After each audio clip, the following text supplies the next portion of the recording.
Hi, this is Christina here at Kaizink with a quick tip. So we sewed out this hat here and we're noticing that if you can see, there's a bit of gray poking out of the side there, and we don't really like that. There's also a bit of gray down here poking out.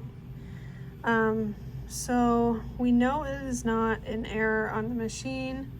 It is most likely an error with the digitizing. This is a provided file. So what we're gonna do, so we have it opened here in Wilcom.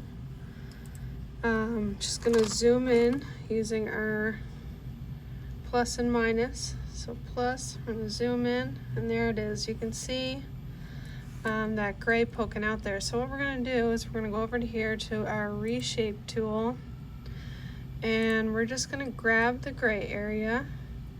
This node here, you're gonna wanna grab that and you're just gonna wanna reshape it so it is hidden by that black outline.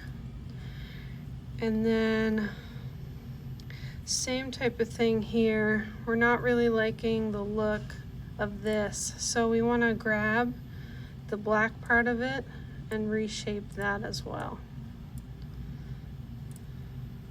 And that's just for a quick fix. Again, we didn't get this digitized, it was provided to us, so we just want to make that a little bit better. So you're good to save that and send it to your machine. Thank you.